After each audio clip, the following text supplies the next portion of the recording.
and welcome. I'm Geeta Mohan and you're watching India Today Global. The big story, it's being called a golden age for US-Japan relations.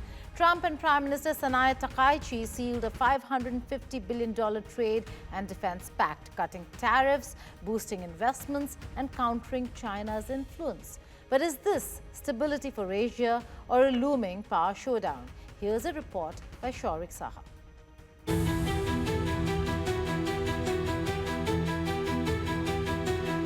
It's been called a golden age for US-Japan relations. In Tokyo, President Donald Trump and Japan's newly elected Prime Minister Sanae Takaichi have signed a historic set of trade and mineral agreements worth a staggering $550 billion. At the glittering Akasaka Palace, the two leaders exchanged warm words and symbolic gifts, from a gold leaf golf ball to a signed putter once used by the late Shinzo Abe, Takaichi's mentor and Trump's close friend. And it's a great honor to be with you, especially so early in what will be, I think, one of the greatest prime ministers. I think you will be one of the great, everything I know from Shinzo and others, you will be one of the great prime ministers. I'd also like to congratulate you on being the first woman prime minister. That's a big deal. That's a big deal, and I want to congratulate you on that. I think that has to be called out.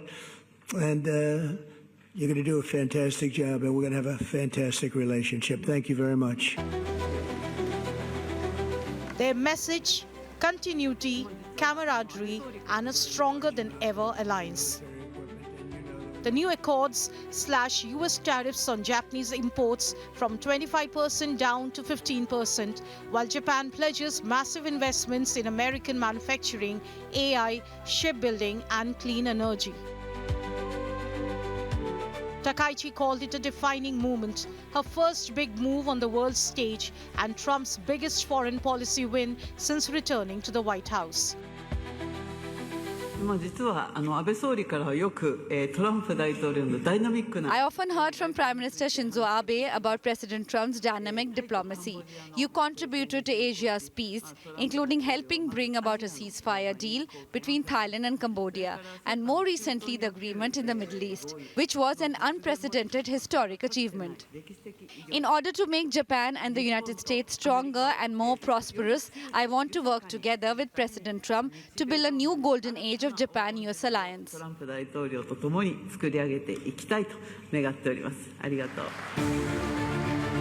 But there is more at stake. A second agreement on rare earths and critical minerals aims to reduce dependence on China. A clear signal as Washington and Tokyo tighten their grip on global supply chains. Beyond economics, the two reaffirmed their defense alliance. Japan will hike military spending to 2% of GDP, buy more US defense gear, and even nominate Trump for the Nobel Peace Prize for his ceasefire diplomacy. As Trump's Asia tour continues, with stops in South Korea and a high-stakes meeting with China's Xi Jinping, this Tokyo summit sets the tone. Trade, technology, Taiwan, and tension, all on the table in what could reshape the Indo-Pacific balance for years to come. From handshake diplomacy to hard power deals, Trump and Takaichi's golden age might just be the dawn of a new era in the Pacific. With Shaurik Saha, Bureau Report, India Today. The Taliban-Pakistan peace talks might have hit a roadblock following several rounds of negotiations mediated by Turkey and Qatar. This has really heightened tensions along the border. Both countries have launched blame and counter-blames, with the fate of people hanging in the balance. Meanwhile, all border crossings between the two sides have remained shut for more than 2 weeks now, with trucks carrying goods stranded and waiting for the reopening of routes. Mahashweta Lala with this report. Turkey agreed to mediate in yet another conflict, this time between Pakistan and Afghanistan. Istanbul hosted both Kabul and Islamabad for peace talks. After 3 days of negotiations, peace talks collapsed, with state medias of both countries blaming each other for failing to reach a deal. Pakistan has time and again claimed that Afghanistan has been a haven for terror outfit Taliban-Pakistan, which Kabul has been denying.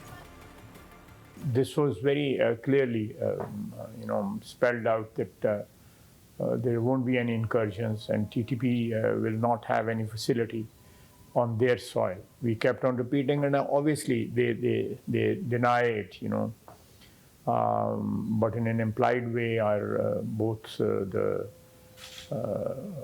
countries, Turkey and Doha, Qatar, they pressed upon them that this is the main bone of contention. The talks in Istanbul are a part of a broader diplomatic push to ease tensions at the borders. Delegations from the two neighbors remain in Turkey, but it was not immediately clear whether a fourth day of talks would be held. Earlier rounds of negotiations were held in Doha, which was mediated by Qatar and Turkey.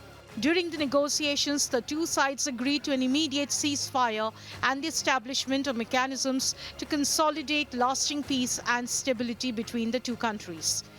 Both parties also agreed to hold follow-up meetings in the coming days to ensure sustainability of the ceasefire and verify its implementation in a reliable and sustainable manner.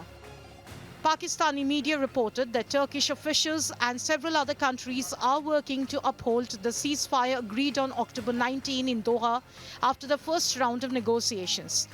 Pakistani Defense Minister Khwaja Asif has warned of an open war if peace talks failed. I saw in them that they wanted some peace. So if their conditions regarding us are met, then God willing, there will definitely be an agreement. If we cannot reach an agreement, then there is the option of open war against them. According to Pakistani officials, the Taliban delegation was not fully willing to accept Pakistan's proposals. Similar accusations were made by Afghan-controlled media RTA against the Pakistani side, saying Kabul made every effort to hold constructive talks, but that the Pakistani side does not seem to have this intention. Meanwhile, Taliban First Deputy Minister of the Ministry of Interior, Mohammad Nabi Omari, has said that if war is imposed on Afghanistan again, Kabul will defend itself and give a tooth-breaking response. Meanwhile, as peace deal is awaited, all border crossings between the two sides have remained shut for more than 2 weeks. However, with trucks carrying goods stranded and waiting for the reopening of key trade routes. US President Donald Trump has pledged to resolve the crisis, adding yet another accolade to his efforts to stopping wars. Mahashweta Lala, Bureau Report, India Today. Now, 2 U.S. Navy aircraft, an MH-60R Seahawk helicopter and an F-18 Super Hornet fighter jet crashed in separate incidents in the South China Sea on Sunday within a span of 30 minutes. The U.S. Navy has acknowledged the crashes but has not disclosed what the aircraft were doing in the geopolitically sensitive South China Sea at the time. However, China's foreign ministry said the aircraft crashed during a military exercise. Chinese Foreign Ministry also said it would be willing to provide humanitarian assistance to the U.S. following the crashes. The U.S. Navy has launched investigations to determine the cause of the crashes. The incident occurred as the USS Nimitz, one of the Navy's oldest aircraft carriers and also the world's largest warship, operated in the South China Sea. USS Nimitz, one of the largest warships in the world and the oldest aircraft carrier, is set to be retired by 2026. The crashes come at a sensitive time, coinciding with US President Donald Trump's visit to Asian countries, where he's expected to meet Chinese President Xi Jinping to discuss trade and other issues.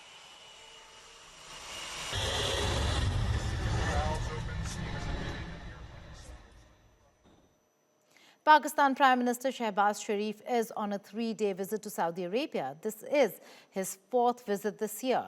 It also comes following the signing of a mutual defense agreement between Shehbaz Sharif and Crown Prince Mohammed bin Salman. Shehbaz Sharif and Salman bring along a high-level delegation, and is also the two sides are also attending the 9th edition of the Future Investment Initiative in Riyadh, hosted by none other than Crown Prince Salman. The visit also comes after the Saudi delegation's visit to Pakistan weeks earlier, during which several deals were inked. Pakistani Premier hosted the delegation at the Prime Minister's office. As part of the Mutual Defense Pact, Saudi Arabia plans to increase bilateral trade with Pakistan from $5 billion to $15 billion annually across all sectors. Now, French police have made new progress into the recent theft at the Louvre Museum, detaining 2 people for questioning, according to local media reports. According to a statement from the Paris prosecutor's office, authorities apprehended several suspects linked to the Louvre jewelry theft. One suspect was arrested at Paris airport as he prepared to board an international flight. 9 pieces of French crown jewels kept at the world-renowned Louvre Museum in Paris were stolen by 4 burglars. During their escape, the gang abandoned one of the stolen items, which was later found damaged near the museum.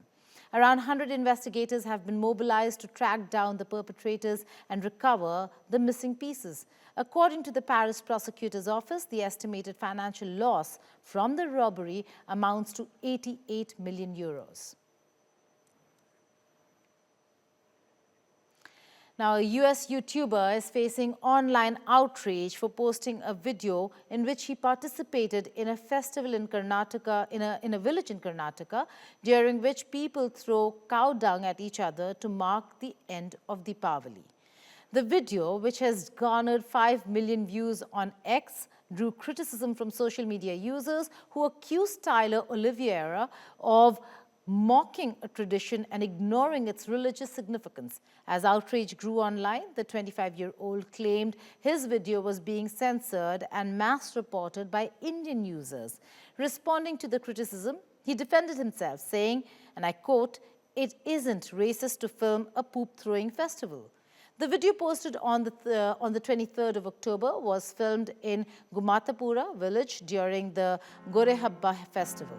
According to local belief, the village's deity, Bireshwara Swami, was born from cow dung, and the festival honors this legend by having residents throw cow dung at one another. He then shared another video titled, and I quote, "I survived India's poop-throwing festival," showing him walking along a road, drinking water from a bottle, barefoot, with his hazmat suit smeared in cow dung. Many social media users accused the YouTuber of disrespecting traditions and culture and saying his portrayal of the festival carried racist undertones. Meanwhile, many even suggested that his video might have been AI generated. To this, Oliveira responded, and I quote, "This is 100% real. I can't wait to show you a 30-minute version of it, traveling 10,000 miles and spending thousands of dollars."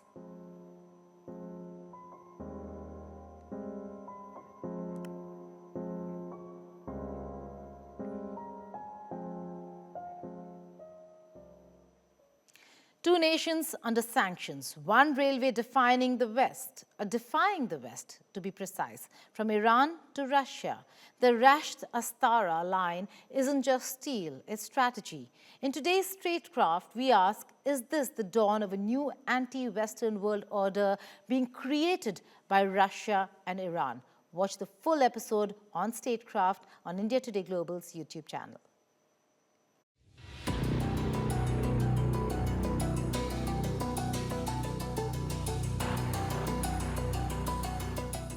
They were sanctioned, they were cornered, but now they're building a new road, not through diplomacy or peace, but steel and defiance. Iran and Russia are about to connect their fates through the Rasht-Astara Railway, a 162-kilometer line that could change global trade forever. A link in the International North-South Transport Corridor, or the INSTC, designed to slice through continents, bypass the Suez Canal, and shatter the economic chokehold of the West. It's more than a railway. It's a rebellion, engineered in iron, fueled by sanctions, and aimed straight at Washington. So the question is this how Iran and Russia are fighting back against America and the West's sanctions? Hello and welcome. You're watching Statecraft with me, Geeta Mohan.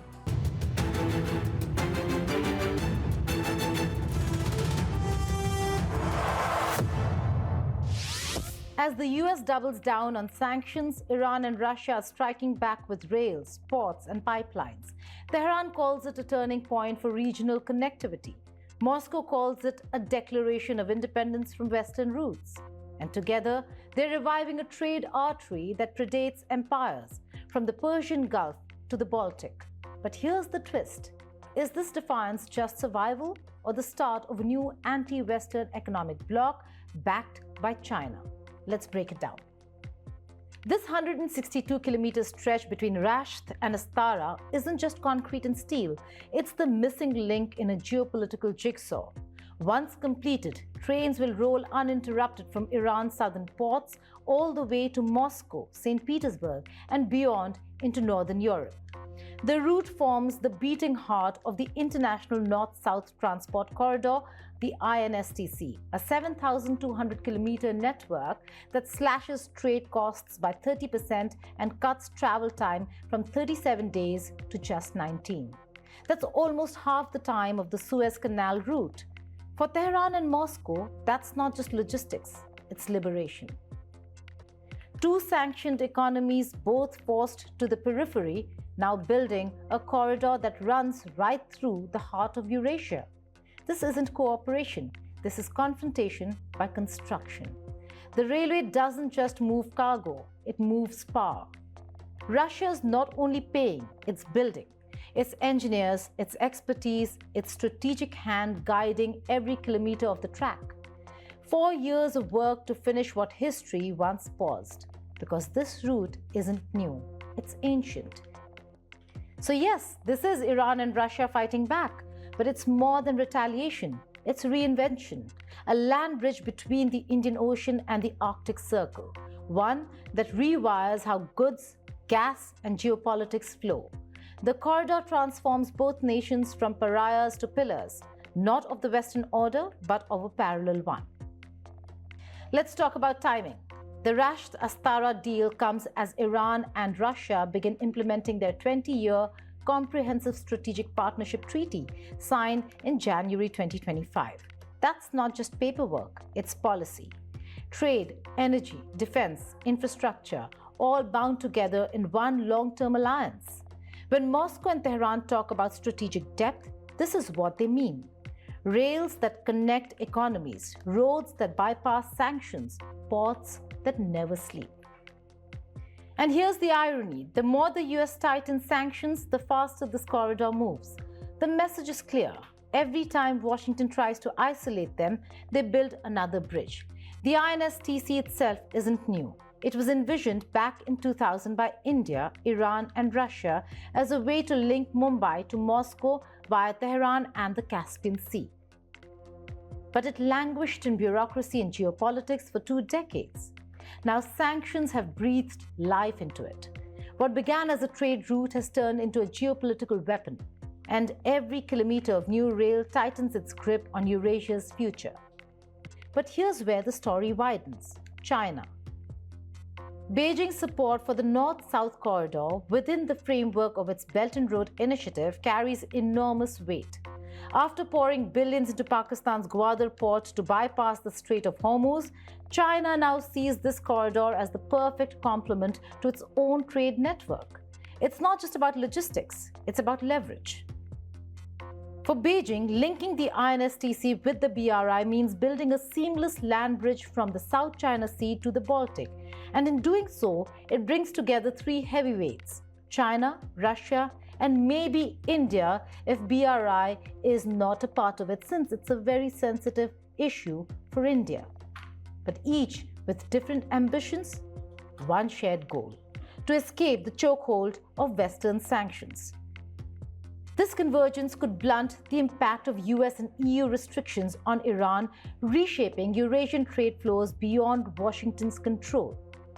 How far will the West let this partnership go before it strikes back?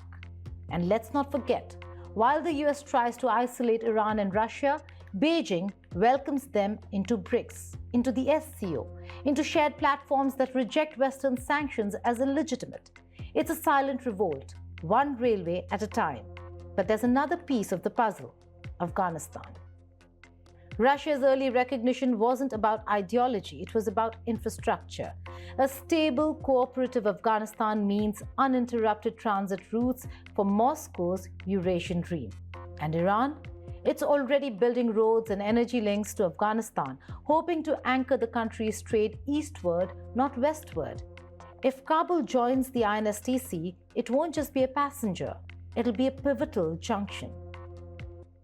And let's be clear, this isn't just about trade, this is about power projection. The US built its empire on oceans. Iran and Russia are now building theirs on land. The corridors they're constructing redefine connectivity and sovereignty. A ship can be sanctioned, a bank can be frozen, but a railway that runs from Tehran to Moscow, that's a lifeline no aircraft carrier can blockade. The US sanctions regime, the so-called maximum pressure policy revived by Donald Trump, was designed to cripple economies. Instead, it's forging alliances. Iran's oil exports may have dropped, Russia's tech imports may have slowed, but together they're building something sanctions can't stop: infrastructure.